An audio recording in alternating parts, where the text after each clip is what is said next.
Hi, I'm just going to run through the pickups on the Frampton Les Paul with a little bit of dirt on.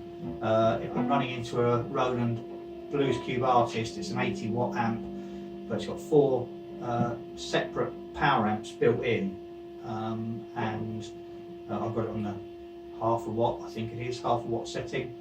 It's a Sunday afternoon, and also I'm just recording into a phone mic, so don't want to overdrive it. So it's a great amp. If you don't know about Roland Blues Cubes, they component modelled a vintage Fender Bassman and built the thing to sound like that, which it really does. You can also get these tone capsules that slot in at the back and completely revoice the amp, alter the reverb sometimes. They're quite expensive, but they totally change it. So there's one, the New York Blues capsule, changes it effectively to a Vox AC30.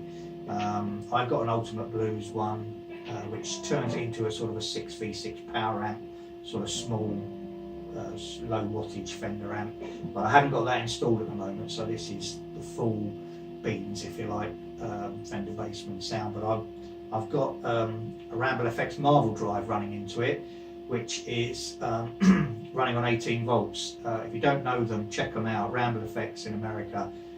It's a Marshall in a box. It's based on the 1987, which is a model, not a year.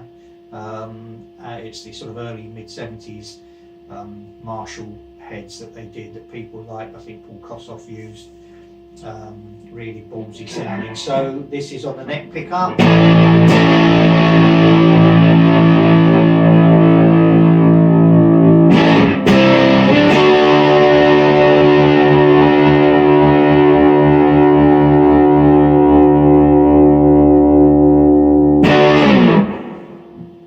Both pickups.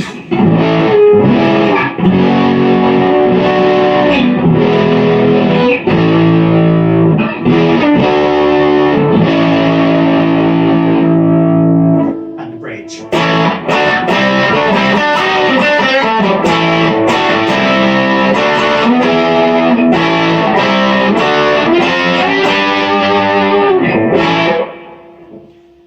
And then you've got the middle pickup, which is, if you haven't seen the other videos or don't know about it, is wired separately. So the middle pickup works with the lower volume and tone controls, and is on all the time. So don't know what position you put that in, it's just on. So if you don't want it on, or you don't want to hear it, obviously just turn the volume down and turn the others up. But of course, if you have that up as well as the others, whatever position you're using, neck, bridge or both, that will colour the sound. So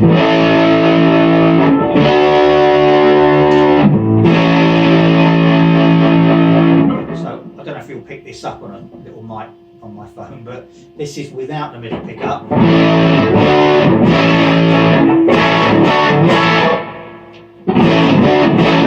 And then with it,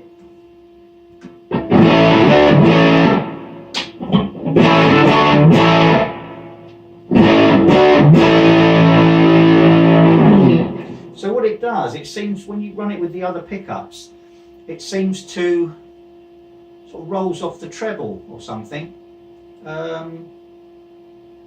Quite nice, quite nice. It'll take a bit of getting used to. Not sure if I would just use it on its own.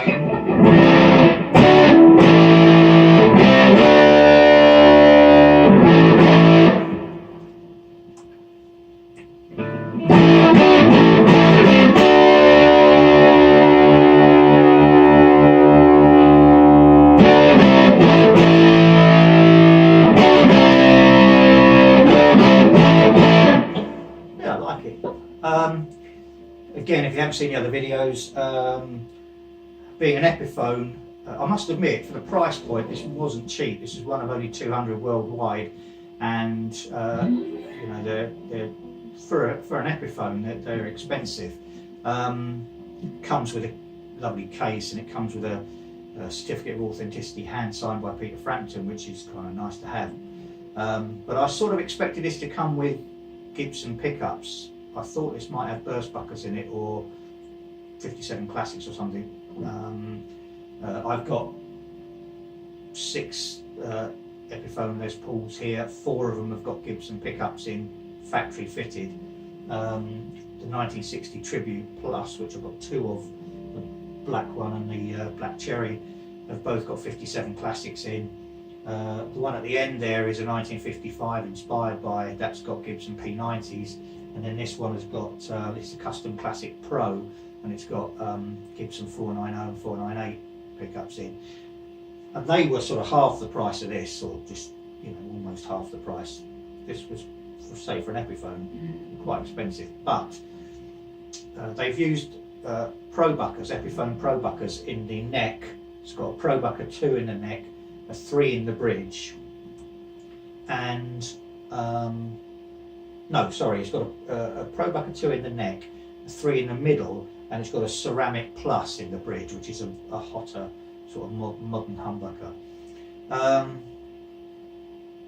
And to be honest, these Pro Buckers are great. They're built with the same, they're just built to the same spec as the burst bucker, so I'm not quite sure what the difference is. But they use the same, everything's the same. There are videos online, you can go on Epiphone's website, and there are videos where there's guys talking about it, and they've been built to the same spec as the burst bucker, which is, you know, so I don't really know what the difference is, but I don't think there is much, to be honest.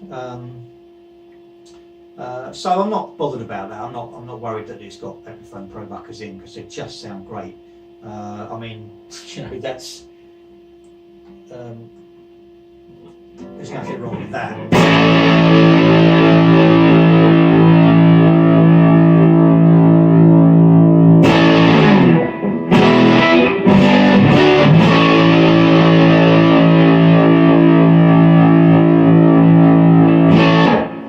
That's a pretty awesome sounding pickup.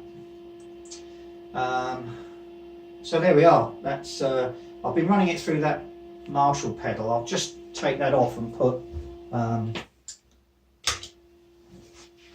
this is the Boss Blues Driver, which, if you've never had one, is an absolute, I would say it's just a must-have pedal.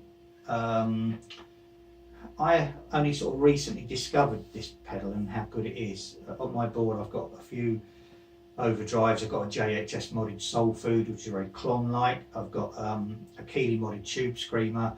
I've got a Boss Combo Drive, which is Vox AC30 in a box, more or less, the Marvel drive.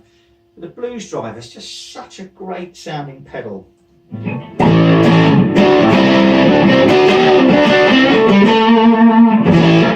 can take, I mean, I'll just play it as it is, but you can take it down so it's a very mild overdrive. I've got it kind of set somewhere in the middle, but actually if you crank it up, it becomes virtually like a fuzz.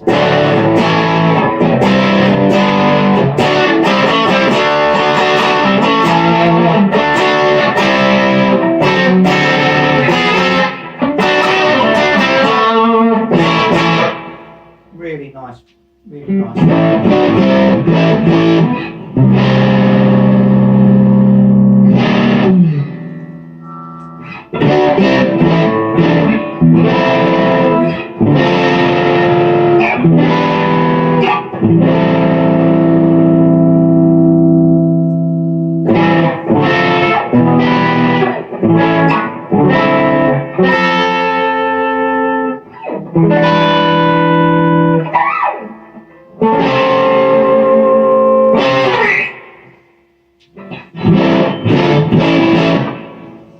So there we are. That's what it sounds like with a bit of dirt. Not bad, I don't think. So these Pro Buckers are just great pickups. I was disappointed when I read that it was coming with Epiphone pickups because of the price point, but you know, I can't complain. I think so it's looking like it's going to be a great guitar. Needs the action lowered. Just Epiphone Les Pauls come preset with a pretty high action, really. So I shall be tweaking the bridge and taking it down as low as I can without any buzz. If I get any buzz, I'll tweak the truss rod a bit, and hopefully I won't mess it up completely and it'll be all right. I've pretty much set all of these up, so at like a ridiculously low action because I'm not a fast player, but you know, it's pretty high. So there you go. That's what it sounds like with a bit of crunch. Cheers.